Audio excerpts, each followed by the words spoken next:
Hey guys, Assalamu alaikum. This is Rabia and Shazia and you're back with our drama club.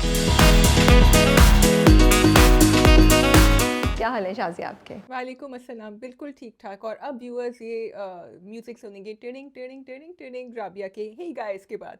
Very random but मेरे दिमाग में अभी ये आया था। How are you? We were snowed in, it was freezing over here in Basel. How lucky Shazia, हम तो सर्दी ढूंढने भी जाएं तो दूर दूर तक हमें कहीं नज़र नहीं आती है।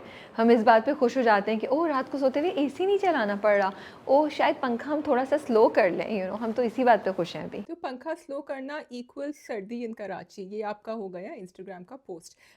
नहीं, it was too cold because it was freak weather. इतनी सर्दी, इतनी इतनी बर्फ़ पड़ती नहीं है। तो एक्चुअली जिस तरह कहते हैं ना कि फ्लडिंग हो जाती है कराची में, इस तरह हमारी ट्रैम्स भी स्लो गई थी, ट्रेन्स नहीं टाइम पे पहुंच रही थी, जो कभी नहीं होता। If people know about space efficiency they are very proud of it, so these things don't happen. लेकिन शर्मिंदगी हो रही थी क्योंकि नेबर्स जो हैं, जब हम सुबह उठे तो उन्होंने पूरा साइड वॉक भी शवल कर दिया था। और बस मैंने कहा अब क्या करूं, फिर बराबर में देखा तो कोई अपने बच्चे के लिए स्नोमैन बना रहा था। मैंने कहा चलो शाजिया जाओ, जाके यहाँ तो हेल्प कर दो कम अज़ कम। तो बस मज़ा भी आया, it was fun and now everything is clearing. तो मतलब उन्होंने तुम्हारी हेल्प की कि साइड वॉक तुम्हारी साफ़ की नेबर्स ने, right? So what happens is that there's a line of houses, a row of houses. ठीक है, अब वो एक रूल होता है, it's part of the rule when you, whenever you buy a house or you're living in a house, कि जब बर्फ पड़ेगी यहाँ से यहाँ का हिस्सा आप साफ कर देंगे। अब हमारी किस्मत में बीच का घर है, अब क्योंकि वो बीच का घर है इसलिए यहाँ का भी हिस्सा साफ हो जाता है, यहाँ का भी। But they are very nice, वो हमारा भी बीच का साफ कर देती है, क्योंकि पीछे वालों को तो आगे जाना होता है ना, तो उनको साफ तो करना होता है। तो we are lucky in that way कि वो हो जाता है। फिर मैंने क्या किया, हाँ मैंने कहा मैं आप लोग के लिए हॉट चॉकलेट बना देती हूँ। तो मैंने कहा कुछ तो कर लो शाजिया, वरना नेक्स्ट टाइम जो है ना वो सारी स्नो तुम्हारे सामने डंप कर देंगे। बोलता कोई कुछ नहीं है, but I am sure everyone, वो एक शर्मिंदगी नहीं होती जब you know that everyone is noticing. तो वो हुआ थोड़ा सा। सो शाज़िया, वहाँ पे कंडेंस्ड मिल्क मिलता है, बिल्कुल वहाँ पे चीनी मिलती है, बिल्कुल वहाँ पे सूजी यानी सेमोलिना मिलती है बिल्कुल, और कुछ नट्स मिलते हैं। बहुत सारे नट्स मिलते हैं। तो बस आप इन सबको लेकर आएँ और सूजी का हलवा बना के उनको दें। और वो आसान होता है बनाना और वो बहुत अच्छा मज़े का होता है। आप उनको दें, वो तो खुशी से they will be like so happy. ज़रूर राबिया, मैं ज़रूर ये ऐसा ही करूँगी। Actually you will not believe it, more than सूजी का हलवा दे लव गरम गरम आलू के समोसे, the one with lots of spice. So but वो तो इतने मुश्किल है ना बनाने, ये तो आसान है भाई, इसलिए बोल रही थी ये, मैंने आसान चीज़ तुम्हें बताई है। हेलो उषा जी, ज़रा हमें 50 समोसे चाहिए, आप कब डिलीवर करेंगी? ये होता है जी, कोई नहीं बनाएगा समोसे। मैं चाहती थी कि आप अपनी हाथ से बनी हुई चीज़ उनको दें ताकि उनको फील हो कि oh she is appreciating it, that's why. Rabia, you want to get me started on the fruit chat? No. Okay, yeah, चलें, then we'll drop. ओके जी, हमारे पास आज बहुत से ड्रामे हैं। गैर है, जफ़ा है, या है, कर्ज़े जाँ है, कर्ज़े जाँ, राइट? मैंने सही नाम लिया ना? जी बिल्कुल। कर्ज़े जाँ। हमज़ा, आज मैंने पोस्ट में ए कर्ज़े जाँ लिख दिया था, तो हमारे ग्राफिक्स जो है ना वो कह रहे हैं ए, मैंने कहा गलती से निकल गया तो आप हटा दें, अब लगा ना डालें आप लोग। तो आज हमारे ऑफिस में ड्रामे के नाम पे बात हो रही थी। देन वी हैव सुन मेरे दिल, शार्क टैंक एंड फरार। Yes, very good. ये 8 7. स्टार्ट करते पता चल जाएगा 7 है या 8 है। हाँ बिल्कुल। ओके ठीक है, चलें। What should we begin with? या Yeah, was such a disappointment. I'm not even going to wait and say कि चलो पहले हम थोड़ी सी पॉजिटिव बातें कर लें, बिकॉज शुरू में बड़ा मज़े का था भाई। उसका तो बच्चे की, मतलब आपने इतना इंटरेस्टिंग कैरेक्टर डेवलप किया जिसपे से इतने लोग इतना रिलेट करेंगे, लेकिन आपने जो इसका एंड दिखाया, not that it was a happy ending, I am happy it was a happy ending, but the way we got to the end was very complicated. तो तुम क्या चाहती थी, क्या डिफरेंट है, तुम्हें क्या चीज़ अच्छी नहीं लगी लास्ट एपिसोड में? भाई देखो, एक तो बहुत प्रिडिक्टेबल था कि मुझे पता था सनोबर मना कर देगी, ठीक है। सो सबसे पहले, अब आप जब अपनी बहन की शादी तय करें, एक ग्रोन वुमन जिसके 2 बच्चे हैं, यू हैव टू कंसल्ट हर। फिर दूसरा, जिस तरह वो टॉक्सिक हो गए थे towards his wife Yusra, okay, that was totally uncalled for. Yusra बिल्कुल नॉर्मल हो गई उसके बाद, आई डिडंट लाइक दैट। फिर थर्डली, घर वाले जो मान गए, मुझे इतना अच्छा लग रहा था जब तक अम्मी मना कर रही थी, सब मना कर रहे थे। And I wanted Yusra to stand up and say no, even when she did find out. I wanted कि यहाँ narrative बदलता and Yusra कहती कि नहीं, we will have a deal with the children, we'll do something. लेकिन मैं वापस नहीं जा सकती, that would have been the change I would have like to see. तो वो सब कुछ नहीं हुआ। सो आई वाज जहाँ जहाँ जाते जाते फिर I wanted Yahya to do something with his cricket. भाई मैं समझ रही थी जब वो चला गया तो वो क्रिकेट ग्राउंड पे गया है, लेकिन वो भी नहीं हुआ। तो मुझे लगा कि फीकी सिटी स्टोरी बड़ी स्ट्रॉन्ग जा रही थी और वो एकदम से बड़ी फ्लैट गई मेरे लिए। मुझे लगता है मेरे साथ दो चीज़ें होती हैं शाज़िया, जो तुम कह रही हो वो बातें बिल्कुल सही हैं। अगर इसकी एग्जीक्यूशन में बहुत ज़्यादा मसला होता ना, तो फिर शायद मैं कम्प्लीटली तुम्हारी इस बात से एग्री करती। I do agree on this point that it could have been a drama which could have communicated many points and many ideas and could have changed mindsets or could have been the beginning of changing mindsets. ये तो definitely है। जैसे तुमने कहा कि Yusra stand लेती for a change, जैसे मुझे ये था कि के ये बात एडवोकेट की जाती कि सनोबर को याहिया से शादी करने की ज़रूरत नहीं है। Yahya being the mamu and everybody else around Sanobar can help her raise the daughters. किसी औरत को जो सिंगल मदर बन जाए या जो बच्चियां जिनके सर पे बाप का साया नहीं हो, उसको ज़रूरी नहीं कि उनको कोई बाप या कोई मर्द एज अ बाप ही उन्हें पाले। वो चचा, मामू, भाई कोई भी हो सकता है। एंड हर चीज़ परफेक्ट नहीं होती है। So in our society we have to normalise it that a family is a family even if there is not a mother और a father, doesn't mean that it's not a family. तो ये चीज़ें मुझे ये point ज़्यादा feel हुआ था more than anything. ठीक है, उसके बाद तुम्हारी यही बात कि याहिया का क्रिकेट एंड ऑल दैट, लेकिन मुझे ऐसा लगा कि ये एक सिंपल स्टोरी थी। मैंने उसको एज अ सिंपल स्टोरी ली, जहाँ पे वो हाईलाइट कर रहे थे कि अकलौते लड़के के भी कितने मसले मसाइल होते हैं। और ये कि एग्जीक्यूशन अच्छी थी, बीच में मुझे थोड़े से हमें इशू थे जैसे हमने लास्ट टाइम भी बात की थी, लेकिन ओवरऑल एग्जीक्यूशन बहुत अच्छी थी कि याहिया को देखने में मज़ा आ रहा था as a drama. Like I feel now that it is a really good binge watch choice. अगर आप फारिग हैं तो आप बिंज वॉच कीजिए, आपको बहुत मज़ा आएगा याहिया देखने का। उसमें ट्रेजिडी है, उसमें स्ट्रेस है, उसमें थ्रिल है, उसमें रोमांस है, उसमें बहुत कुछ है जो आपको देखने में मज़ा आएगा। तो मुझे ये चीज़ थी जो मैं एक और क्या बात करना चाह रही थी, हाँ, इस वजह से। और तीसरा कि ओवरऑल उन्होंने जिस तरीके से रैप अप किया तो वो मुझे लगा एक अच्छा ड्रामेटिक एंड दिया, तो मुझे उसको देखने में मज़ा आया। तो इसलिए मुझे थोड़े से शिकवे शिकायत मेरे कम हो गए उनसे। ठीक है, आई गेट इट। एग्जीक्यूशन अच्छा था, performances were very good, all of them. मुझे लाइक आई सेड बड़ा बिलीवेबल जा रहा था वो। आप उसको शॉर्ट बिंज वॉच ही रख सकते थे, आप उसको इतने ही एपिसोड में ख़त्म कर सकते थे। मुझे युसरा के कैरेक्टर के जो रिस्पॉन्स था उससे प्रॉब्लम थी। और मुझे ये जो तुम कह रही हो बिल्कुल सही है राबिया, कि एक फैमिली में ज़रूरी नहीं है आप हमेशा कहें कि हस्बैंड वाइफ चिल्ड्रन। अब जब उसके साथ, and also maintaining the dignity of that character Sanobar, you cannot tell her you are less now. She needed that time, but कि वाकई वो उनसे नहीं संभाला जा रहा था क्या हो रहा था, एंड शी बहुत ज़्यादा, and it was very tragic, एकदम से सडनली हुआ था। But I felt she was okay then, she needed time and I loved it that she came back. तो यहाँ बस मैंने सोचा कि थोड़ा सा कंसीड हो गया, बाकी आई लव्ड इट टू, बाकी everything was. But cricket I felt के उस बच्चे को ये दिखाना, वो जो है ना, उनकी अम्मी की बात बड़ी सही थी, मिली की अम्मी की, कि मेरी बेटी तो पूरे वक्त इनकी बहनों की और इनकी अम्मा की और दादी की बात सुनती रहेंगी। सो आई फेल्ट यहाँ Yahya should have had his way, which he didn't.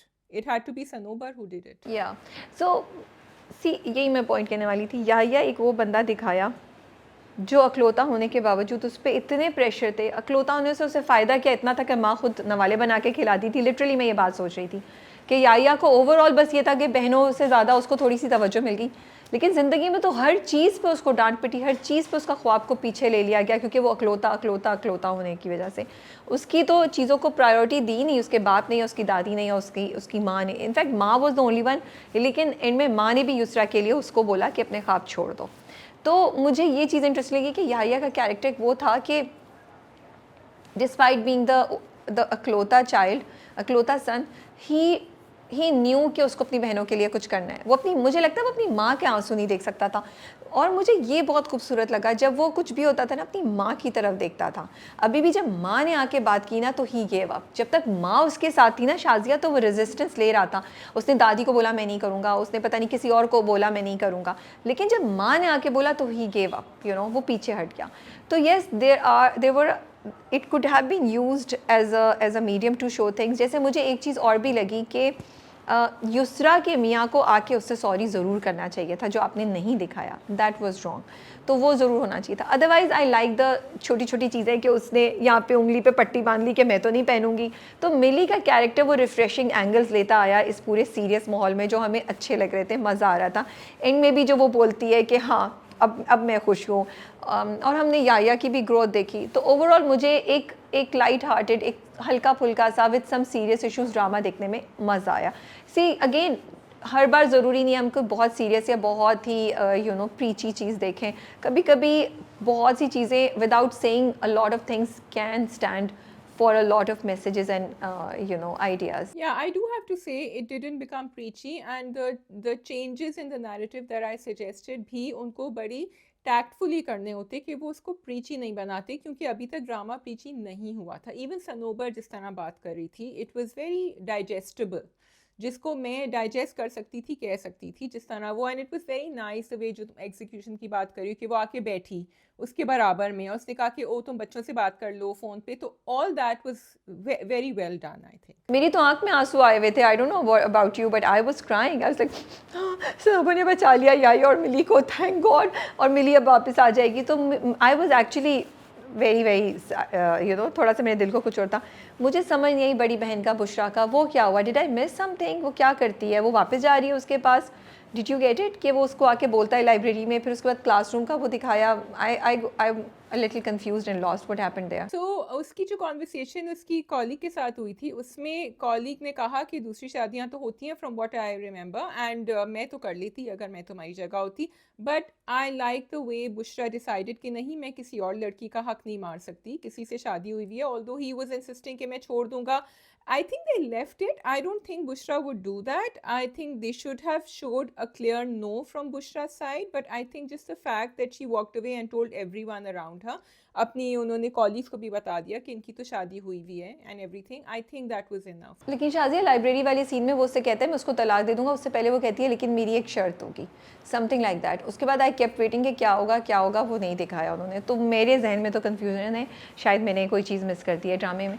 But overall drama अच्छा था, मज़े का था। I enjoyed watching it and so we can move on to the next drama. We can go into the next drama. गैर okay, गैर को मैं देख के इस दफ़ा थोड़ी सी डबल माइंडेड हुई थी whether I would like to continue watching something जिसमें इतनी टॉक्सिसिटी, और एक लड़की को आपने सिर्फ ये नहीं बताया, चले तहरीम का कैरेक्टर टॉक्सिक है, नेगेटिव है, ईवल है, विलन है, कि तुम गोलियां खा लो, लेकिन ये भी सिखा रहे हैं आप ऑडियंस को कि तुम इसको इमोशनल ब्लैकमेलिंग के लिए यूज़ करो और इतनी गोलियां खाओ, इससे ज़्यादा नहीं, which is actually very dangerous in a country where suicide is an issue. So my mind was a little divided between a message that the drama is giving and the story that it's relating. So तुम्हारी बात काफ़ी interesting है, मैंने इस point से नहीं सोचा था। मुझे लगा कि क्योंकि ये अच्छा, मैं ना आई थिंक गैर को एक बिल्कुल मसाला टिपिकल ड्रामा ले रही हूँ, तो मैं उस पर इतनी चीज़ें लागू ही नहीं करती, सोचती नहीं हूँ मैं। I just it's my guilty pleasure, so I just watch it and move on. तो मुझे ये था कि हाँ ये तो दिखाना ही था, क्योंकि उसके बगैर तो ट्विस्ट आगे बढ़ नहीं सकता, उसके बगैर तो सालिस को वो झंझोड़ नहीं लगेगा जो उसको झंझोड़ना चाहिए कि अच्छा ये हो गया, और वो कॉन्फ्लिक्ट नहीं आएगा इन एवरीथिंग, यू नो। तो मैं तो ये एक्सपेक्ट कर रही थी। हाँ, मैंने ऐसा नहीं सोचा था कि क्या एग्जाम्पल। और दूसरी बात ये कि आगे जाके वो इतना कुछ कर रही है, तो ऐसा नहीं हो सकता कि शिफा के साथ कुछ बुरा नहीं हो। शिफा के साथ बहुत बुरा होने वाला है। इनफैक्ट जब फरजाद बिस्तर पे बैठा रो रहा था, I actually felt bad for Farzad and I was thinking तुम, क्योंकि फिर फरजाद कहता है कि मैं अपनी तरफ से तुम्हें जितना बचा सकता हूँ मैं कोशिश करता हूँ, लेकिन अगर तुम्हें बुरा लगता है तो मैं बोलना बंद कर दूंगा, बट तुम अपना ख्याल रखना। सो इवन दो हम फरजाद के से हमें शिकवे हैं, but the performance was so good by Adeel and the overall scene मुझे इतना अच्छा लगा कि I was feeling bad for Farzad and was like तुम्हें पता चले कि ये क्या कर रही है तो तुम्हारे दिल पे क्या गुजरेगी। So I am waiting for मकाफात अमल फॉर शिफा। तो जो तुम्हारी बात है सुसाइड की और सब चीज़ों की, क्योंकि देखो वो गलत चीज़ के लिए कर रही है, वो एक इंसान का हक, एक इंसान की ज़िंदगी, उसको अपनी उस पर कोई गिल्ट ही नहीं है। तो ऐसा नहीं हो सकता कि ड्रामा ना दिखाए कि इसके साथ बुरा क्या होगा। वो तो दिखाएगा, बट मुझे अच्छा पता नहीं क्यों मुझे शिफा से ज़्यादा तहरीम पे गुस्सा आ रहा है, बिकॉज आई फील शिफा उस टाइम पे शायद पीछे हट जाती, लेकिन तहरीम ने जो चाबी उसके अंदर डाली हुई ना हर दफ़ा कि अब तुम ये कर लो, अब तुम ये कर लो, I think she is not allowing Shifa to heal. and उसका कोई मतलब there's no boundary for Tehreem. She can go anywhere and do anything. So I feel over here Shifa, of course she's wrong, very wrong in what she's doing. उसके साथ बुरा होगा, लेकिन तहरीम के साथ उससे मल्टीप्लाइड बाय 100 होना चाहिए, और होगा आई थिंक। बिल्कुल बिल्कुल, वो तो होगा, तहरीम के साथ भी बुरा होना चाहिए और Tahreem is more at fault, लेकिन शिफा भी है। शिफा ने जिस तरीके से नाम लिया, और सबसे इंटरेस्टिंग बात कि शिफा को एक सेकंड के लिए भी रियलाइज़ नहीं होता कि उसने वफ़ा के साथ कितना बुरा किया, वो एक सेकंड के लिए भी शर्मिंदा नहीं होती। तो मुझे लगता है कि ये सब चीज़ें तो वो दिखाएंगे। अच्छा, और दूसरी बात शादिया, मुझे क्या चीज़ अच्छी लगी इस ड्रामे में, जहाँ तुम सुसाइड की बात करी हो, जब सालिस उसके पास आया तो सालिस ने उससे कहा कि जो तुमने किया है वो गलत किया है, ये मत करना, ये गुनाह है। तो मुझे ये चीज़ बहुत अच्छी लगी कि सालिस ये पॉइंट लेकर आया कि जो तुम कर रही हो वो तुमने गलत किया, ये तुमने कोई मोहब्बत की बाजी नहीं दी, क्योंकि उसने अपनी डेडिकेशन दिखाई। तो सालिस का जवाब ये नहीं था, सालिस ने एकदम से उसको नहीं मना किया, लेकिन सालिस का जवाब था कि what you did was not right, you should not do this, you know. He didn't bring love and anything else in between at that point in time. तो मुझे ये मैसेज भी बहुत अच्छा लगा। बाकी यह ख़तरा है डेफिनेटली कि लड़कियां इसको देख के आइडिया ले सकती हैं, बट आई होप आगे जाके जो ड्रामा दिखाएगा उसके साथ उससे भी पता चले कि जब आप बुरा करते हैं किसी के साथ तो अल्लाह आपको सज़ा देता है, ऐसा नहीं है कि आप बच के निकल जाएं। हाँ, मुझे ये भी बात अच्छी लगी कि they did not sensationalize that scene ज़्यादा, कि वो मिले और फिर वो ड्रीमी रोमांटिक सीन हो। अभी तक तो Salis still on the right track. मुझे तहजीब का कैरेक्टर बड़ा इंटरेस्टिंग लग रहा है, because she is micromanaging what is happening. उन्होंने तहरीम को बाहर निकाला, फिर वो बाहर आई घर पे, और उन्होंने कहा कि चली नहीं गई तुम अभी तक, रुकी हो। शी वांटेड टू सी के सालिस के साथ क्या बातें करी। फिर हॉस्पिटल में तहरीम वांटेड कि वफ़ा चली जाए और सालिस रह जाए। Again she made sure that they both went. तो मैंने कहा अब कब तक करेंगी ये माइक्रो मैनेज, कितनी एडल्ट्स को माइक्रो मैनेज करना is not a joke. But I did like it. I also like the scene जब वो कहता है कि वो कहती है मैं तो डाइटिंग कर रही हूँ तहरीम, वो कहता है इसको तो कोई फ्राइड चीज़ खानी है। So it was actually funny. So I am glad they are breaking this by showing us a little bit of a light-hearted moment. नहीं, ये तो बिल्कुल सही हो।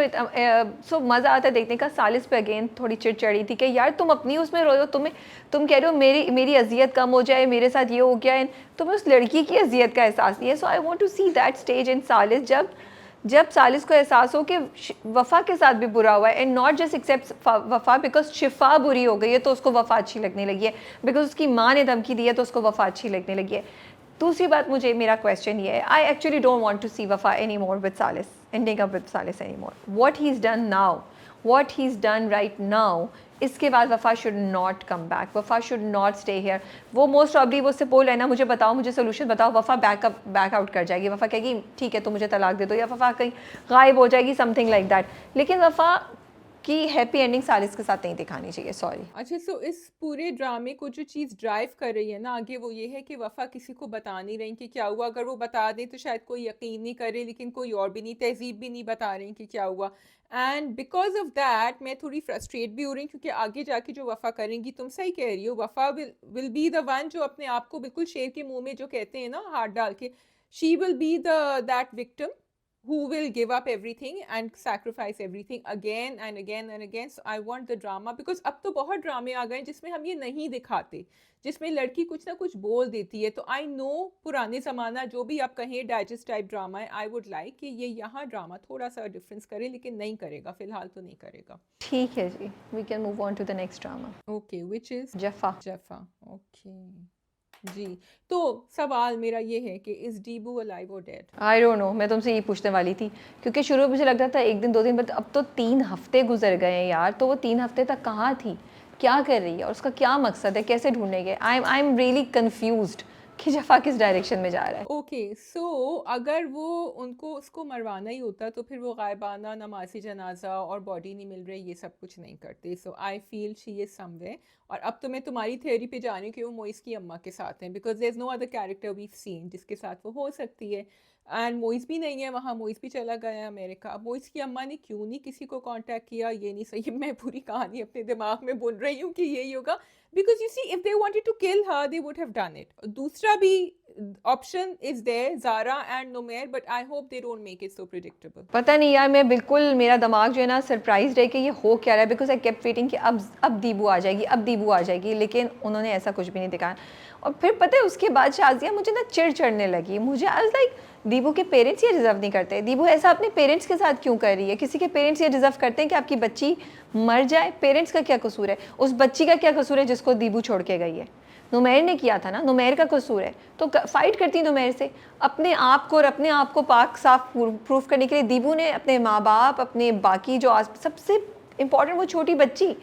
एंड देन इस वाली एपिसोड में मुझे बहुत इश्यूज थे यार एग्जीक्यूशन वाइज। देखिए हम लोग हमेशा कहते हैं क्यों हमें दूसरी इंटरनेशनल चीज़ें अच्छी लगती हैं, क्योंकि वो आपको पूरा पैकेज देते हैं, पूरा सेट देते हैं। अब नुमैर की अम्मी कितनी इंपॉर्टेंट हो गई थी, ठीक है वो उससे बात कर रही हैं, वो बच्ची का ख्याल कर रही हैं, सब कुछ हो रही है। अब ना वो उधर नुमैर जब दीबू के पेरेंट्स के घर गया, ना वो वहाँ पे थी, ना वो रेस्क्यू वाले में कहीं आपने दिखाया वो फ़ोन करके पूछ रही हैं कुछ, nothing, she's out of the picture because she was not available as an actor, so उनकी डेट से मिल रही थी, बट हम एज ऑडियंस हमें क्यों सफ़र करना पड़ रहा है? I was really disappointed, it takes away from the visual experience. Same for Zara, कहाँ थी ज़ारा? ज़ारा नुमैर की दोस्त है अच्छी, ज़ारा दीबू की बेस्ट फ्रेंड है, where is Zara in all of this? Zara कहाँ है? ज़ारा है ही नहीं, हमें नज़र ही नहीं आ रही। मुझे बहुत ज़्यादा डिसअपॉइंटमेंट हो रही थी एग्जीक्यूशन के पॉइंट ऑफ व्यू से यहाँ पे। उसके बाद दादी ला के कह रही है नुमैर को कि बच्ची माँ के बगैर कैसे पलेगी? तो नानी पाल सकती है तो दादी क्यों नहीं पाल सकती?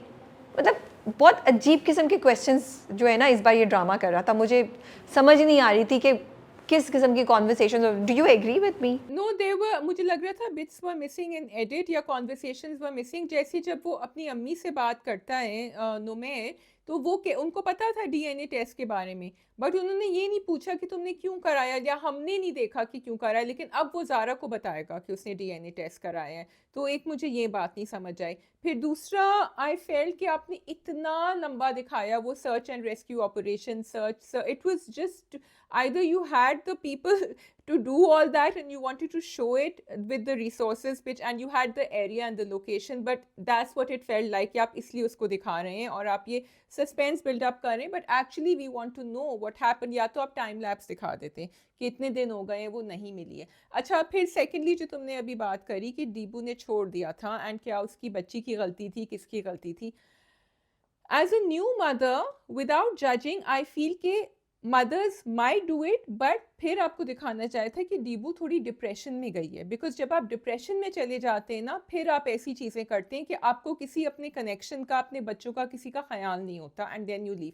दीबू का तो उन्होंने बिल्कुल जो है ना एकदम से इम्पल्सिव स्पॉन्टेनियस रिएक्शन दिखाया था। तो ऐसे में normally a woman or a person comes back, they are angry and they will come back। ये कोई डू डिप्रेशन में या तो फिर निकल गई है उसके बाद गई है। आपने इतना लंबा दीबू को गायब कर दिया सीन से, that you want to build up a mystery, but for me it's like you said, it's getting, एक वो जो है ना हमें ड्रामा कप में डालना चाहिए एक पेशेंस मीटर रनिंग आउट, तो वो पेशेंस मीटर जो है ना वो अब रन आउट हो गया है कि आपने कहानी को ख़राब कर दिया है इस तरह। सी दीबू जो है ना, एक तो एक अगर दीबू वाकई दीबू के कैरेक्टर की डेथ होगी तो sorry, she did not deserve this kind of death.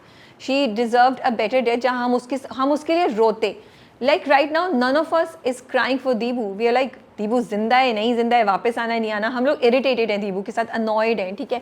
I don't think Deebu's character deserve this kind of response from the audiences, तो उसको बेहतर तरीके से होना चाहिए था। सेकेंड, आपने जो बिल्टअप किया एग्जीक्यूशन में कोई इशू हो गया, जहाँ मैं समझती हूँ कि उन्होंने अच्छा किया शाजिया, आई वाज अप्रिशिएटिंग कि उन्होंने इतनी डिटेल में दिखाया कि रेस्क्यू ऑपरेशन हो रहा है, वो दरख्तों में ढूंढ रहे हैं, वो पानी में ढूंढ रहे हैं, एवरीथिंग यू नो, मुझे वो, मैं उसको उस एफर्ट को अप्रिशिएट करी हूँ। I also feel there was something missing in the execution, that I couldn't feel the pain of Deebu's loss. Like Deebu की मिसिंग होने का मुझे कोई दर्द नहीं हो रहा, मुझे ना दीबू की माँ के साथ कुछ फील हो रहा था, ना मुझे नुमैर के साथ कुछ फील हो रहा था। आई वाज जस्ट लाइक कब ढूंढेंगे कब ढूंढेंगे कब ढूंढेंगे कब ढूंढेंगे। तो आपने इतनी अच्छी अपॉर्चुनिटी जहां आप ऑडियंस के दिल को टच कर सकते थे, you have missed it because of this impression that we have कि दीबू सिर्फ उसको सबक सिखाने गई है, या दीबू नाराज़ होकर गई भी वापस आ जाएगी। अब आप उसको या तो ड्रामेटाइज करके इतना बिल्टअप करते हैं। और तीसरी बात मुझे लगता है कि दीबू एक दफ़ा खुदकुशी करने की कोशिश कर चुकी है, दीबू ने सबक सीख लिया था, मुझे नहीं लगता दीबू ने खुदकुशी की होगी। सो now after saying all of this, I think Deebu is alive, but where is Deebu? She'll come back, not, and if she's dead, I'll be very disappointed. So as I said, the drama has really boggled my mind. and not in a good way. No, one thing that really disappointed me actually was that entire conversation जो दीबू के अब्बा ने करी थी with Nomair and the mother.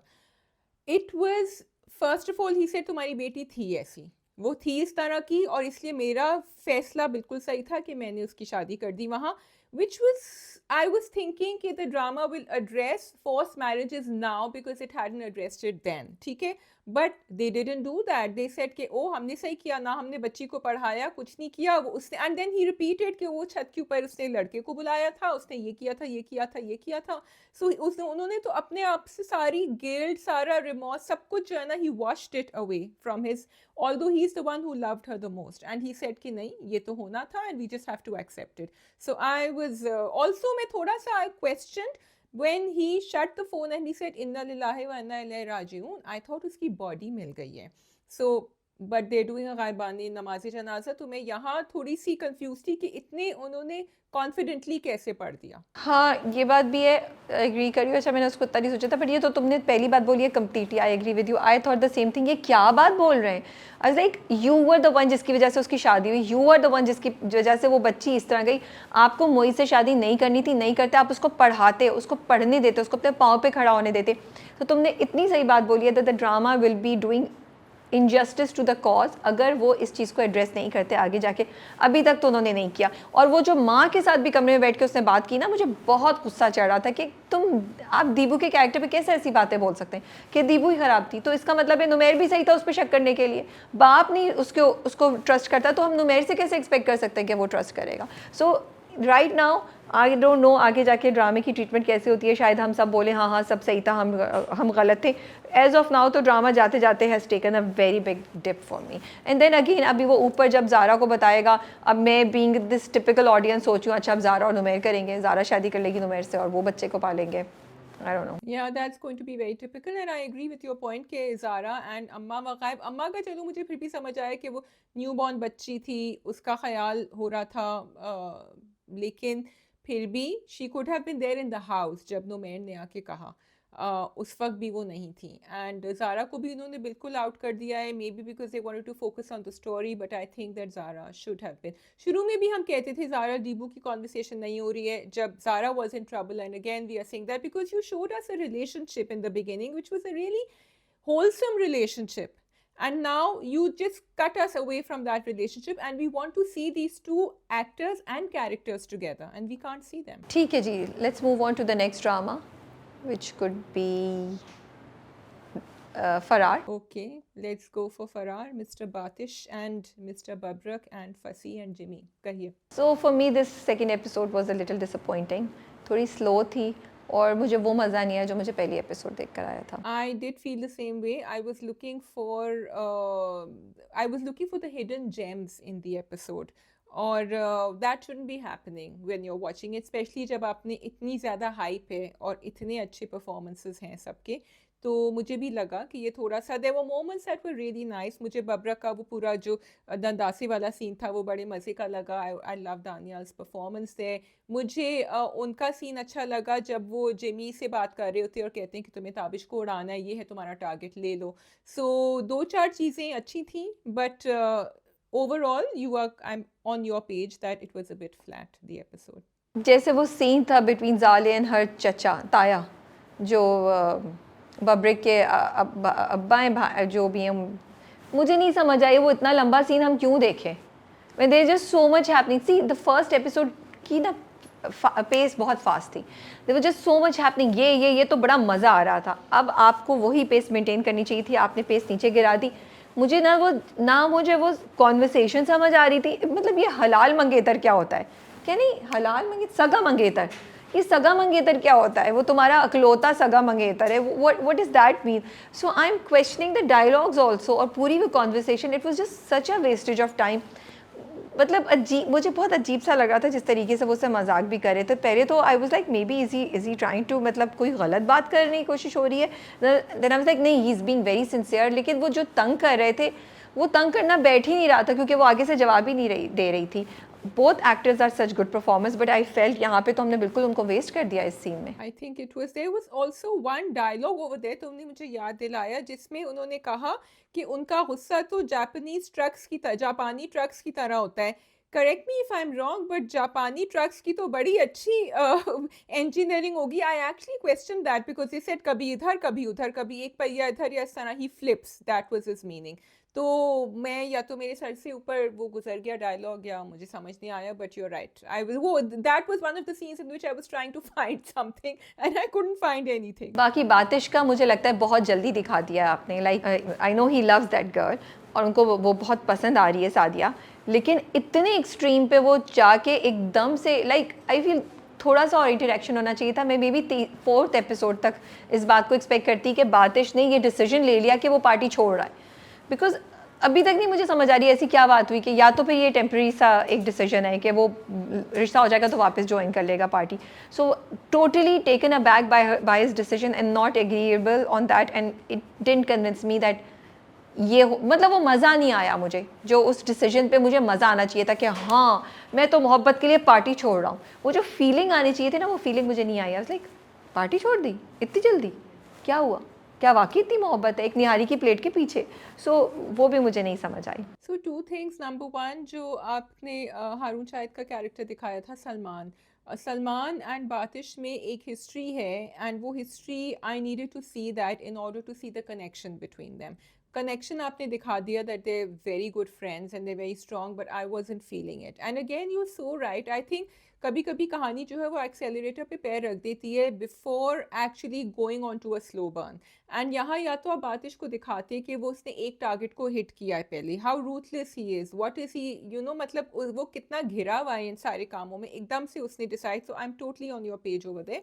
मुझे खैर वो निहारी का सीन बड़े मज़े का लगा था. Again like I am saying the scenes I like, कि वो कहते हैं कि नहीं ये वाला ले, नहीं ये वाला ले, ये वाला क्यों, क्योंकि इसमें बोटी बड़ी है. बस वो I it made me smile. I don't know why, but it was a cute scene because बहुत दफ़ा ये सीन्स ऑफ हो जाते हैं and that didn't happen over here for me. The problem is that वो सीन मैंने इतनी दफ़ा देखा था, इतनी दफ़ा देखा था, इतनी दफ़ा देखा दैट कि I actually didn't want to see that scene in the drama because आपने इतना पुश किया था उस एक सीन को.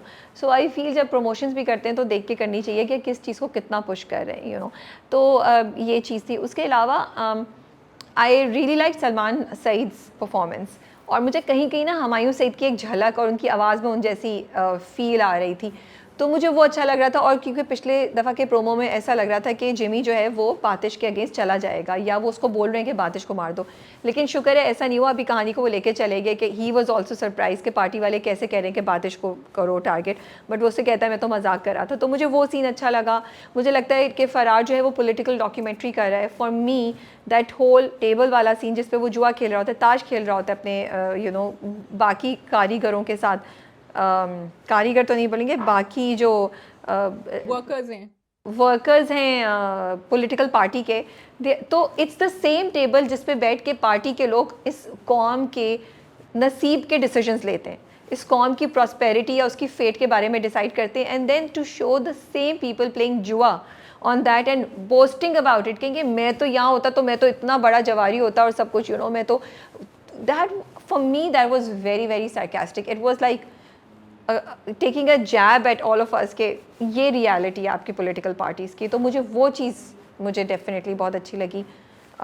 मुझे तुम्हें उन दोनों की दोस्ती नहीं समझ आई. आई एग्री विथ यू, थोड़ा सा दिखाते तो शायद समझ आ जाता. But because I think what happens is that Shazia we are familiar with Haroon, तो हमने उन दोनों की दोस्ती को एक्सेप्ट किया. और मुझे वो डायलॉग्स अच्छे लग रहे थे जो वो कहते हैं ना कि तुम्हारा दिमाग ठीक है, तुम ये हो तुम वो हो. तो वो जो उसको रियलिटी चेक दे रहा था ना दोस्त, वो मुझे इंटरेस्टिंग लग रहा था. That is true because they were both performing well and it was great to see both of them on screen. But I think that's all. I don't have much to say about Faraz this episode. I was actually disappointed. I hope it picks up in the coming episodes. By the way, उसका OST आ गया है and it seems जो हमने थोड़ा बहुत सुना मुझे बहुत अच्छा लगा. It has 2-3 parts in it. Rap भी है, सैड पार्ट भी है, एक जगह डार्क भी हो जाता है, तेज़ भी हो जाता है. तो हमारी वीडियो आने वाली है OST लॉन्च की, कवर की. उस पर आसिम अजहर ने बहुत डिटेल में बताया है. तो मुझे ये बड़ा इंटरेस्टिंग लग रहा था कि OST is not just a song that he created, actually उसके कितने पार्ट्स हैं और सना शाहनवाज जो प्रोड्यूसर हैं उनकी क्या आइडियोलॉजी थी उस OST को क्रिएट करने के लिए. So if you are interested do listen to it. The OST is actually very interesting now क्योंकि वो डिफरेंट ड्रामे के मोड पे, स्टेज पे वो फ़र्क OST प्ले कर रहे हैं, फ़र्क part of the OST play कर रहे होते हैं. बहुत दफ़ा साउंड ट्रैक एक से ज़्यादा भी होता है बैकग्राउंड्स को. So it's interesting and yes I haven't heard it yet, so I am gonna look forward. to watch listening today. बस नाजिश के कैरेक्टर को भी दिखाया है कि ओके वो मुझे नहीं समझ आई जब उसने तेज़ाब निकाला ना कि क्या करेगी तो उसने एक्चुअली पी लिया था। I was very shocked. अब वो कहानी भी एक मिस्ट्री है कि कौन है वो, उसके पास उस ब्रीफकेस में क्या चीज़ है और क्या होगा। So I am looking forward to that, to finding that out. हाँ, क्योंकि ये तो उसको छोड़ेंगे नहीं जिस तरह दिखाया था इनको, that entire swimming pool scene. तो मैं सोच रही थी बड़ा शेर बन रहा है इनके सामने, जाने तो दे पहले, इतनी धमकियां दे रहा है, अभी तो उसको डुबोया है पानी के अंदर, फिर कुछ करेंगे बिकॉज ही सेड मैं तो तलाक दे दूंगा तुम्हारी बहन को। हाँ, वो he was not scared, he was not afraid. Okay, ठीक है, we can move on to the next drama. Shazia, आप कौन सा करना चाहेंगे? यू हैव सुन मेरे दिल और यू वांट टू डू कर्जे जा। कर्जे जा कर सकते हैं, सुन मेरे दिल को हम लास्ट में रख लेते हैं। Okay, I'm really enjoying Karzija. I am loving the story between Bisma. Loving का मतलब है कि I find it very intriguing and very gripping between Bisma and Bakhtiyar, and डर भी लग रहा है, लेकिन I want this to have like to move forward and get traction.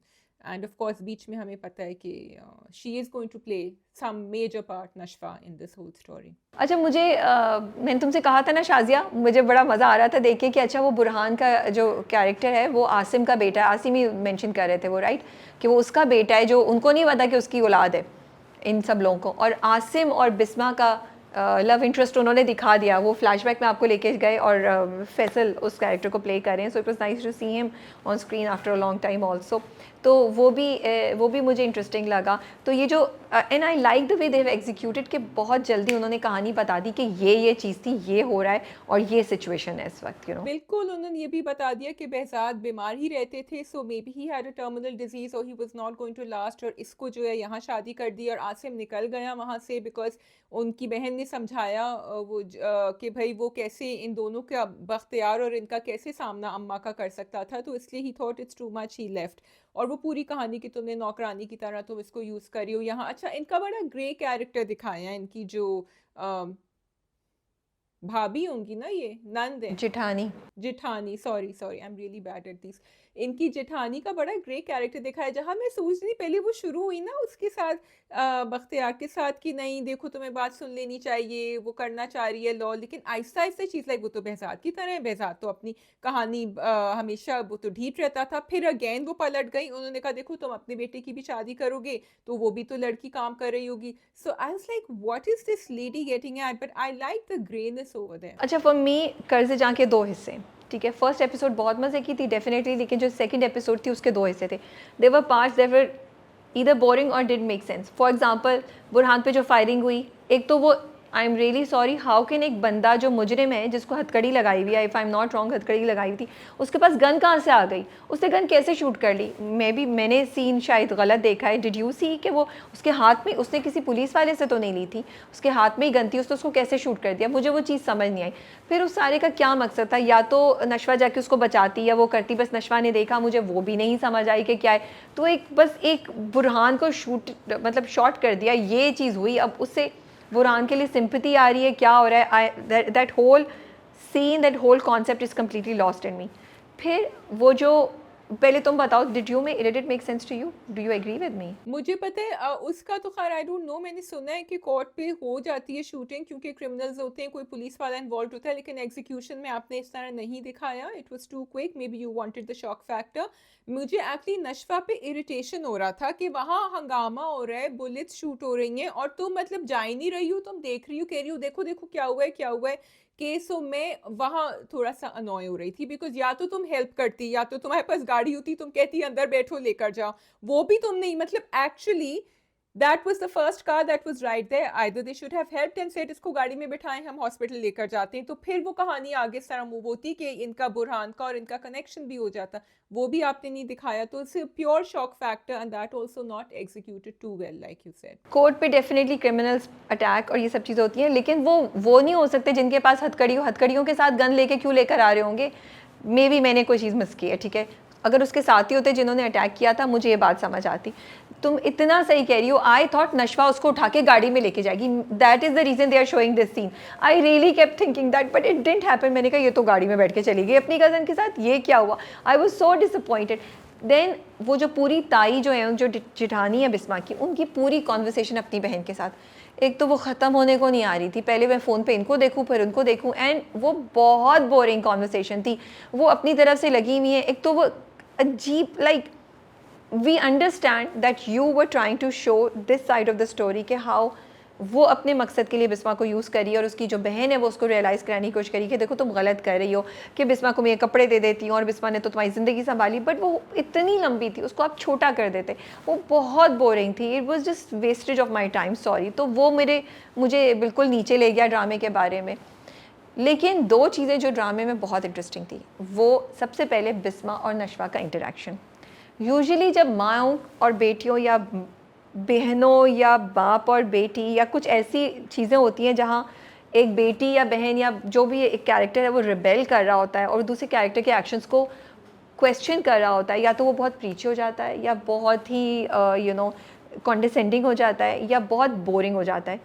I don't know about you, but I really like the conversation that was happening, and that is because Bisma का stance इतना strong but बहुत ही compromising था, and नशवा जो थी ना मुसलसल उसको question कर रही थी, एंड आई फेल दैट मुझे वो बहुत प्यारी कॉन्वर्सेशन लग रही थी वो, कि आपको कि मुझे उसने इतनी अच्छी बात बोली, मुझे नफ़रत है इस उम्मीद से जो आपको होती है हर महीने पे कि दादो या ताया जी जो हैं वो आपको पैसे दे देंगे, मेरे बाप के पैसे मुझे चैरिटी के तौर पर। वो डायलॉग्स बड़े अच्छे थे, वो चीज़ बड़ी अच्छी थी, वो कॉन्वर्सेशंस, परफॉर्मेंस, केमिस्ट्री, मैंने पिछली बार भी बोला था दोनों की बहुत अच्छी है, तज़ीन की एंड यमुना की, and I am really liking यमुना's परफॉर्मेंस। शाजिया, अगर तुम देखो ना छोटी छोटी चीज़ें, when she is walking in the room, I think वो वापस आई होती है कॉलेज से या फिर वो पुलिस कोर्ट कचहरी से, वो अपनी शर्ट को ना ऐसे टर्न करती हुई जा रही हैं, जब वो माँ से बात करी उनके फेस पे एक बहुत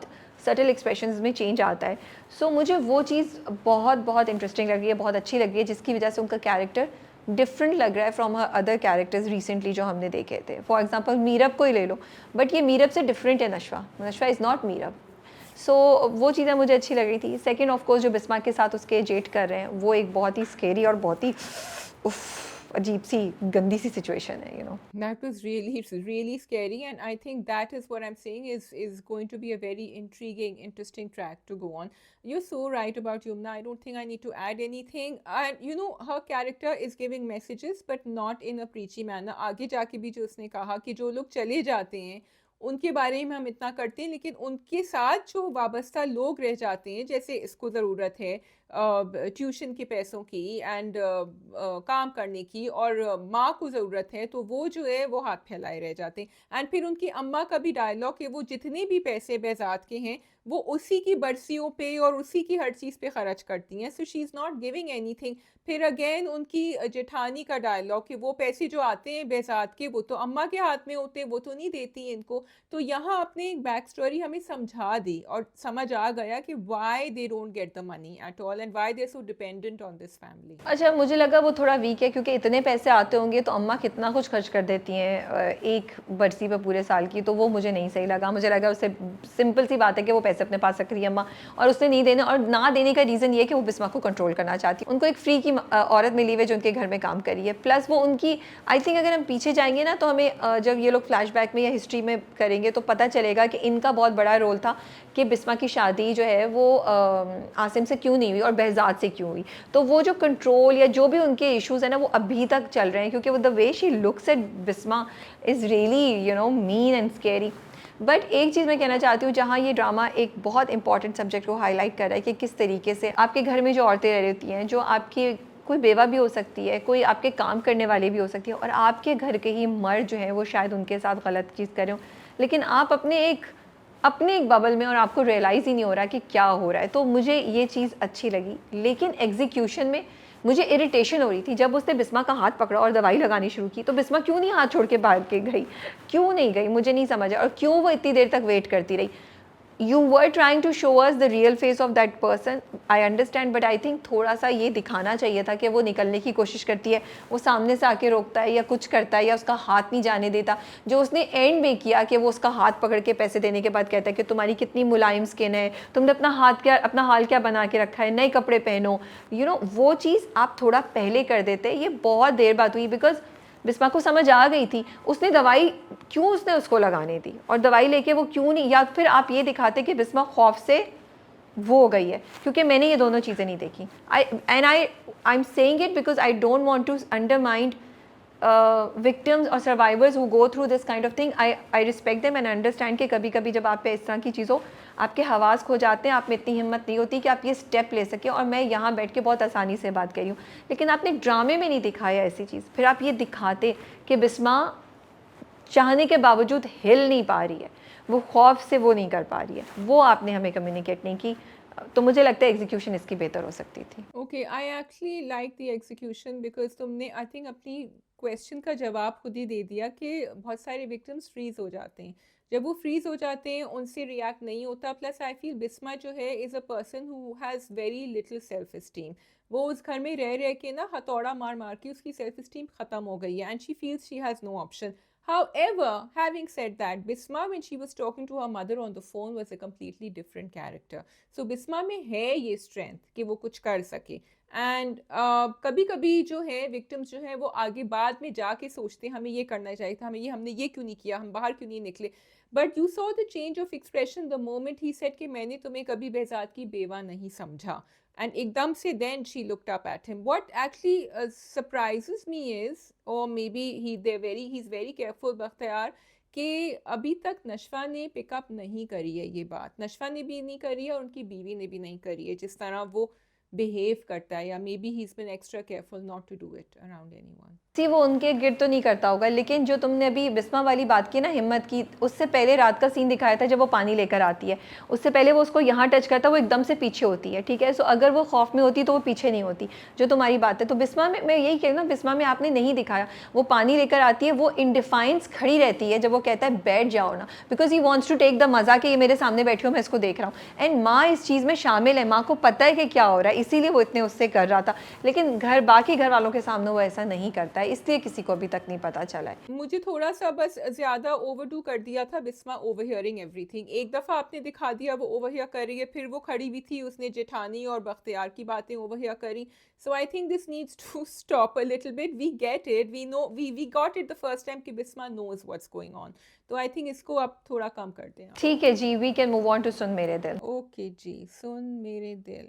तो आपकी क्या थ्योरी है शाजिया, अगर वो 8 करोड़ के लिए खुद अपने आप को देने के लिए तैयार थी, तो अब अगर इज्जत से वो शादी का प्रपोजल ला रहे हैं, तो वो क्यों नहीं करना चाहती शादी, वो इतनी ऑफेंडेड क्यों है? क्योंकि हमशा एंड अमार ने उनके दिमाग में ये घोट घोट के बात जो है ना पिला दी, उसके अंदर आई थिंक कुछ एक्स्ट्रा कोई सब्सटेंस भी डाल दिया है कि वो ये बात यकीन कर लें कि बिलाल अब्दुल्ला जो हैं वो तो पता नहीं सीधे इंसान हो ही नहीं सकते. और मेरा सवाल ये है कि अगर वो कर भी रहा है सब कुछ and he likes her and he wants to have her in his life, he is proposing to her, वो भी अम्मा के सामने जाके प्रपोज कर रहा है. अच्छा, सुन मेरे दिल जो है ना, इट्स वेरी कंफ्यूजिंग बिकॉज वो एक टिक मार्क लगाते हैं जहां वो उनकी अम्मा से कहते हैं बिलाल अब्दुल्ला कि पहले मुझे सदफ से बात करनी है, तो आपने वो कंसेंट का फैक्टर वहां डाल दिया. ठीक है, लेकिन उसके बाद फिर आप बाकी चीज़ों में ऐसी वाली बातें कर देते हैं कि वो कह रहा है कि भाई मुझे शादी करनी है, और वो सोच रही है कि नहीं देखा, this is what he is up to, this is what he wanted. तो it's really, it's neither here not there, कहीं बीच में लटक रहा है. But the problem is that कि इसमें कन्फ्यूजन की क्या बात है. सो मेरे दिल में 2 चीज़ें आती हैं, या तो या जो वो कहती है ना, जब हमशा को वो कहती है, खिड़की के पास खड़े होते हैं दोनों, तो वो कहती है कि जब तुम ऐसे बातें करती हो तो मुझे लगता है वो बैठ के मेरी बोली लगा रहा है. एंड आई वाज लाइक, तुम तो अपनी बोली खुद लगाने गई थी, तो अब इतनी तकलीफ़ क्यों हो रही है अगर वो बोली लगा रहा है. Then this thought came to my mind and you can have your view on this कि is the drama trying to tell us कि अगर औरत अपनी मर्ज़ी से बोली लगा रही है तो दैट्स ओके, ये उसकी मर्ज़ी है, वो अपने आप को जो भी करना चाह रही है, लेकिन एक मर्द उसकी बोली नहीं लगा सकता. Is that what the drama? And I'm really trying hard to understand and make sense of what is happening. क्योंकि it just does not make sense कि वो 8 करोड़ के पीछे कुछ भी करने को तैयार थी, तो अब एक इज़्ज़त की शादी क्यों नहीं करेगी. इवन इफ़ वो इज़्ज़त की शादी सिर्फ 6 दिन के लिए, 6 महीने या 1 साल के लिए क्यों नहीं हो, या वो उसके बाद टॉर्चर ही क्यों ना करे, क्योंकि उसने उसके भाई की ज़िंदगी बचाई है. तो तुम तो इतनी बड़ी बेइज्जती बर्दाश्त करने जा रही थी ना, तो इसमें क्या मसला है? Actually, I've stopped making sense of सुन मेरे दिल्स dialogues after the last episode. नहीं शाजिया, हम डिस्कशन कर रहे हैं, आप ये कह के नहीं निकल सकती, आपको कोई जवाब देना पड़ेगा मेरा. देखो मेरा ये यही मतलब है ना कि आपने यहाँ बोली की बात कर दी, फिर आप औरतों के ऊपर इतने मिसोजिनिस्टिक स्टेटमेंट्स पास करते हैं, फिर और तुम बिल्कुल सही कह रही हो, मतलब I have nothing nothing to add to that because what you are saying is correct. And फिर आप अपने ऊपर बोली क्यों? फिर तो आप जितनी भी औरतें हैं उनको आप डिसमिस कर रहे हैं, उनको आप अंडरमाइन कर रहे हैं कि it's okay for you to do it yourself. Why should it be okay for anybody to do it themselves? तो ये बात तो गलत है। अब इसमें सिर्फ मैं ये कह सकती हूँ कि Sadaf was born without some part of her logic or reasoning, which was totally missing. And she seems to completely believe what Hamsha and Amar are saying to her. And in fact, Amar also completely believes what Hamsha is saying to him. So Hamsha is the mastermind behind everything. और वो बेचारे बिलाल अब्दुल्ला कुछ भी कर दें, आपने यहाँ अपने हीरो को इतना परफेक्ट बना दिया है, इतना अमेजिंग बना दिया है कि हमारी सारी सिंपथीज भी उसकी तरफ जाएंगी। और इस लड़की को आपने constantly questioning and suspicious and उसको गलत प्रूव करने की रीजंस आपने सारी दे दी हैं to show again how wonderful the hero is. अब मैं और क्या कह सकती हूँ इसमें? You think Hamsha and Ammar जो हैं वो दोनों मिले हैं इस चीज़ में? I think Hamsha is playing everyone. Hamsha is playing everyone from, अभी तक बिलाल के पास वो नहीं पहुंची है। कोशिश की थी उसने, इफ़ यू रिमेंबर, जब उसने बिलाल ने उसको बुला के पूछा था कि ये कहाँ जा रही है छुट्टी पे, तो हमशा ने कहा था मैं पूछूंगी। ही सेड कि नहीं, you should know her why she is going, but she is playing Ammar and she is playing Sadaf very well. Okay, मुझे लगता है शायद अमार उसके साथ मिला हुआ है, क्योंकि अमार इतना तो maybe I will be really interested to find out कि is Ammar part of this whole scheming जो हमशा कर रही है। अच्छा, और मुझे ये चीज़ समझ नहीं आती कि हमशा क्यों ये कर रही है और हमशा क्या सोची है। वैसे तो वो बहुत बड़ी गेमर है, ये तो है, ठीक है, लेकिन बिलाल अब्दुल्ला तो सिर्फ शादी करने के लिए तैयार हुआ है सदफ से। He is not gonna get married to anybody else. So अगर वो सदफ से शादी नहीं करेगा तो हमसे शादी क्यों करेगा? तो हमशा ने कहा है ना कि वो अब आमादा हो गया है शादी करने पे, ठीक है, उसने ये कहा, उसने वो ही यहाँ एक उम्मीद की किरण पकड़ ली है। तो बस ये हो कि अगर सदफ से नहीं तो मुझसे, और सदफ को एज अ पॉसिबल कंटेंडर हटा दो, like you are saying she is playing a game, तो फिर बाकी बची मैं, कोई और तो है ही नहीं। और फिर आपने बिलाल अब्दुल्ला की कॉन्वर्सेशंस भी ऐसी दिखाई है कि बस मैं तुमसे बात कर सकता हूँ, मैं तुम्हें बताना चाह रहा हूँ, तुम चलोगी मेरे साथ डिनर पे। तो शी वांट्स कि in the and he sees, इधर उधर देखेगा कोई नहीं है कि अच्छा ठीक है हमशा सामने खड़ी हुई है and I need to settle down. तो Hamsha is playing a game because she doesn't have anything to lose, he is not interested in her, that's why. लेकिन मुझे लगता है कि सदफ कभी कभी जो है वो, मुझे लगता है कि इंटरेस्टेड भी होती है। जब जावियार उसको कमरे में सारी बात बताता है तो वो नीचे जब दरवाज़ा खोलती है तो वो एक्सपेक्ट करी होती है कि बिलाल अब्दुल्ला होगा, लेकिन वहाँ अमार खड़ा होता है एंड क्लियरली उसके फेस पे डिसअपॉइंटमेंट होती है। फिर जब बिलाल अब्दुल्ला आ जाता है, वो दोनों दूसरी डायरेक्शन में जा रहे हैं, the way they move toward look at each other, वो भी मुझे लगा कि कुछ ना कुछ है। फिर एकदम से वो फ्लिप करती है जब वो हमशा की बातें सुनती है। एक चीज़ जो मुझे मिसिंग लगती है वो ये है कि आपको हमशा और सदफ की एक बहुत गहरी दोस्ती दिखानी चाहिए थी। जैसे अमर खान जो कैरेक्टर करी थी, मुझे नाम याद नहीं आ रहा, उन दानिया नाम था शायद, दानिया और सदफ की जो दोस्ती थी ना, वो ऐसी दोस्ती थी कि मुझे समझ आती कि वो दोनों एक दूसरे को जो भी बात कहती हैं वो एक दूसरे पे यकीन कर लेती हैं। हमशा से तो आपकी इतनी दोस्ती नहीं है, she was senior to you, she just knows you, तो आप उसकी हर बात पे क्यों यकीन कर लेती हैं? मुझे ये फैक्टर बहुत ज़्यादा मिसिंग लग रहा है, बिकॉज वो दीन ईमान ले आती है हमशा की हर बात पे। I think because Hamsha is clever, Hamsha control कर रही है, Hamsha has been working with Bilal Abdullah for such a long time, so Hamsha is able to, and Hamsha might not be that close to her. So आपने वो रिलेशनशिप नहीं दिखाई, आपने सिर्फ दिखाया कि Hamsha is playing mind games with her, controlling her mind for her own purpose. हमशा ने देखो अपने फियांसे के साथ क्या किया, एंड अच्छा वहाँ भी आपने एक और टॉक्सिक रेड फ्लैग कैरेक्टर दिखा दिया कि उसने उठा के वो जो एस्ट्रे या जो बोल था जो भी तोड़ा था उसने उठा के। तो अच्छा, I thought he is just a friend, I didn't know कि उसने मंगनी करी हुई और फिर मंगनी तोड़ी है उसके बाद।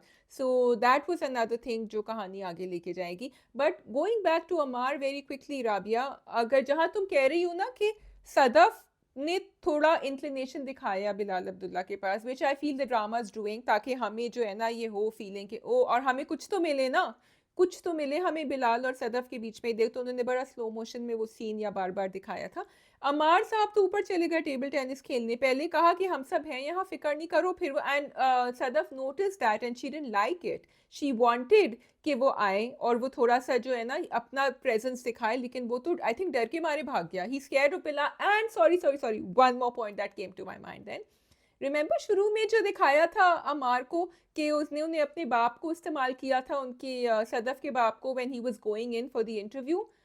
At the end of the day, if Amar has to decide between his job and Sadaf, और job तो उसकी बिलाल अब्दुल्ला से मिली हुई है, तो I think वो शायद पीछे हट जाएगा with Sadaf. लेकिन हमशा उस मौके को आने नहीं देगी ना। हमशा ने इतनी अच्छी गेम खेली है कि सदफ खुद ही मना कर देगी, जो कि प्रोमो में दिखा भी दिया है। वो मना करेगी तो बिलाल अब्दुल्ला उसको रिस्पेक्ट करेगा, नहीं करेगा। Coming to Bilal Abdullah and ज़ावियाज़ relationship, I just loved it, मुझे बहुत अच्छा लगा। और the way they have shown it वो भी बहुत अच्छा है। और मुझे ना वो सीन भी बड़ा अच्छा लगा था जब एयरपोर्ट पे आता है तो ज़ावियार जो है वो एकदम से इतना तैयार हो के आता है, बिकॉज बेचारे ज़ावियार को हमने इतना थका हुआ इतना बीमार देखा था कि जब वो इतना ब्लैक सूट में ब्लैक कपड़ों में वो आता है इतना लुकिंग नाइस, तो इट मेड एन इम्पैक्ट। हाँ, ये बात मुझे अजीब सी लगी थी कि सब लोग उसके पीछे हो गए, बिलाल अब्दुल्ला को किसी ने लिफ्ट ही नहीं कराई एयरपोर्ट पे, उसको पूछ तो लेते, फिर इतने सुकून से घर चले गए। आई थॉट जब वो घर पहुंच के उसको कहती है ना अभी तुम कॉल करो और उसको बोलो कि वो कल डिनर पे आए, तो I thought she would say तुम उसे अभी कॉल करो, उससे बोलो हम अभी जा रहे हैं तुम्हारे घर, अभी आ रहे हैं तुम्हारे घर शुक्रिया करने, बिकॉज इतना तो बनता है ना भाई बिलाल अब्दुल्ला को करना और कहना। I totally agree with you. I do feel that they wanted the dinner to be one big thing. I also wanted to give credit to the direction here, जो तुम जावियार की बात कह रही हो कि उन्होंने, क्योंकि वहाँ अमेरिका वाले सीन्स में उसको बिल्कुल दिखाया कि वो वॉकर पे भी चल रहा था सब कुछ, तो यहाँ के the change was appreciated. As far as Xavier and Bilal Abdullah's relationship, I think that was the best part of the drama for me and the most positive. And Rabia, what I liked, what was so relatable was that there are a lot of friends who are single, and मैंने हमेशा notice किया है कि single mother, single parents, कि वो चाहती हैं कि उनके बच्चों का एक पॉजिटिव मेल फिगर के साथ इंटरेक्शन हो, because they might not have a father in their life, या शायद उनके नाना ये या उनके कोई भी मामू या कोई और जो है या बहनोई जो हैं ये I won't say फ़र्ज but I would say ये रोल जो है अदा कर सकते हैं। एंड यहाँ Bilal Abdullah has found a family and he is treating Zaviyar, और ज़ावियार भी उसी तरह उसको ट्रीट कर रहा है कि उसको अपना कमरा दिखा रहा है, उसके बारे में बता रहा है सबको। So I really like this positive relationship that they've shown. And I feel they both are healing each other, जैसे तुमने कहा है ना, बिलाल अब्दुल्ला ने उसका इलाज तो कराया है, लेकिन बिलाल अब्दुल्ला भी जो ज़िंदगी में लॉस्ट था, जो उसको फैमिली नहीं मिली, जो रिलेशनशिप वो मिस करता था, वो ज़ावियार के थ्रू उसको मिल रहे हैं। And I also feel that वो अपने आप को इतना निगेट करता है, अपने आप को इतना वो करता था जो उसको लोग फील कराते थे कि तुम शराब पीते हो, तुम औरतों के साथ हो, कि अब फाइनली उसने एक इंसान की जान बचाई है, कुछ अच्छा किया है, तो उसकी ना थोड़ी सी अपने बारे में सेल्फ परसेप्शन जो है वो बेहतर हुई है, जो उसके ओवरऑल ज़िंदगी में मूड को अफेक्ट कर रही होती है। तो मुझे ये चीज़ अच्छी लगी। I really like the way Zaviyar उसका हाथ पकड़ के चलता है कि सबसे पहले तो आप मेरा कमरा देखेंगे, और अम्मार की शक्ल उन्होंने दिखाई कि उसको फील हो रहा है। I also like Sadaf and her mother's connection, I absolutely loved it. जब वो दोनों, मतलब वो उसको पता चलता है कि Bilal Abdullah is the donor, वो उसको देखती रहती है, फिर वो मुड़ के देखती है कि क्या बात है, कहती तुम्हें एक बात बताओ, and then she doesn't even have to say it and they understand. So I like this kind of relationship which is more like friends more than a mother-daughter relationship, the comfort, the confidence, you know, the support they are for each other, and she's a stepmother, so बहुत अच्छी चीज़ें कर रहा है drama कुछ चीज़ों में तो। Yeah, totally. She understands it, she gets it, और वो चाह भी रही है कि वो शादी हो जाए वहाँ। And yeah, I don't have anything to add, and Sabah Hamid is doing a great performance there, giving a great performance. Yeah, just one last thing, I think the table scene was very awkward. It did not make sense to me. Why did they all have to be so scared, awkward, जैसे अभी कोई आ जाएगा, कोई attack हो जाएगा, वो कोई बात छुपा रहे हैं। Bilal Abdullah did not deserve this, and तुम इतना सही कह रही हो कि एटलीस्ट मेरे लिए उन्होंने बिलाल अब्दुल्ला, मेरे दिल में बिलाल अब्दुल्ला के लिए एक सॉफ्ट कॉर्नर डाल दिया। I feel bad for him, I feel sad for him, so that's it. ठीक है जी, shark tank I think last. Yes, let's do a quick rundown on Shark Tank. I'm really enjoying it. It's warming up to be quite something. And Rabi, जो मुझे अच्छी बात ये लग रही है कि उसमें इन्वायरमेंट की भी बात हो रही है, उसमें सस्टेनेबिलिटी, उसमें ऐसे प्रोडक्ट्स जो लोग सिर्फ पाकिस्तान में नहीं बाहर भी लॉन्च करना चाह रहे हैं। And very important, there is a balance of rural and urban entrepreneurs coming in. मुझे तुम बिल्कुल सही कह रही हो। मुझे थोड़ा सा बोरिंग लगा इस बार का, आई डोंट नो व्हाई, लेकिन अच्छी चीज़ मुझे ये लगी कि प्रोडक्ट्स बहुत डिफरेंट थे। जैसे वो एक ऐप थी जिस पे यू नो जो पेट्स हैं उससे रिलेटेड चीज़ें, delivery and pickup and all that, वो मुझे बड़ा, I was like oh there is an app like that, मुझे तो पता ही नहीं था। फिर वो बीज जो थे, सीड्स, वो बड़ी इंटरेस्टिंग चीज़ थी। कॉफ़ी वाला मुझे लगा बहुत से लोग कर रहे हैं, वो कोई इतना कोई ब्रिलियंट नहीं था। जो रिसाइकल पेपर की पेंसिल्स हैं और उस पे जो शार्क्स ने उसके साथ किया, वो मैं क्वेश्चन कर रही थी। वो मुझे बेचारे को देख के अफसोस हो रहा था कि उनके वो इतने दिल से आए और उनको इतना डिसअपॉइंटमेंट फेस करनी पड़ी। But then that's what we are looking for, कि you need to be very very lethal and brutal and you know give the right advice. तो वो चीज़ मुझे अच्छी लगी। Who else was there was another जो एनिमल्स को cat को जो सर्विसेज देते हैं कि उनकी जो फीड है वो या उनका जो दूध है वो इम्प्रूव हो सके, वो भी एक बहुत डिफरेंट चीज़ थी। तो उस पॉइंट से मुझे लगा कि variety of product and services जो आई वो इंटरेस्टिंग थी, वो डिफरेंट थी, और बहुत सी ऐसी थी जिनके बारे में मुझे आइडिया नहीं था। बहुत सारी चीज़ें मैं यहाँ बाहर देखती हूँ। फॉर एग्जांपल, जब उन्होंने पेंसिल की बात करी कि एंड में उसके सीड होता है, राबी जो मैं जाकिर खान के उस पे गई थी ना, कॉन्सर्ट कह रही हूँ, जो उनका शो था, तो वहाँ जो कार्ड हमने ख़रीदा था ना, जो हमारा टिकट था, it was actually made of paper which has actually a seed. It was paper, but उस पर लिखा हुआ था कि आप घर जाएं और आप इसको अपने उसमें फ्लावर पॉट में डालें और आप पानी डालें, एंड इट्स वो कोई फ्लावर था, यू नो। सो ये चीज़ें बहुत नेक्स्ट जनरेशन, वो अगेन जो वो फीड की बात कर रहे हैं, एनिमल्स की फीड की, ये हम कहते हैं कि अडल्टरेशन फूड चेन में यहाँ से आता है, which is why I always say कि जिस जगह मैं रहती हूँ वहाँ, और उससे फिर हमारी एलर्जीज भी बढ़ती हैं। तो यहाँ that adulteration is not so much, and हम बड़े स्पॉइल्ड हो जाते हैं, हमें आदत हो जाती है कि हमारा दूध, हमारा डेयरी बड़ा फ्रेश है। And Pakistan is historically a farming community, so I was so glad to see that couple coming in from Balochistan जो बात कर रहे थे उसके बारे में, and about the seeds, and बल्कि I sent it to someone who works in a corporate, और मुझे कितनी interesting बात लगी जुनेद की, तो उन्होंने कहा I want to see this but I want you to tie up with a commercial venture over here. So and again, I think it was the coffee. मैं भी यही सोचती कि ये तो कॉफ़ी हो सकता है, ये तो है, ये तो हमें, आई मीन मैं जब अपने बैंक जाती हूँ कराची में, द फर्स्ट थिंग आई से मुझे आपकी फिटी हुई कॉफ़ी चाहिए, because I miss that coffee that you get there. I mean, I know I can make it here, but it's fun to have somebody make it for you.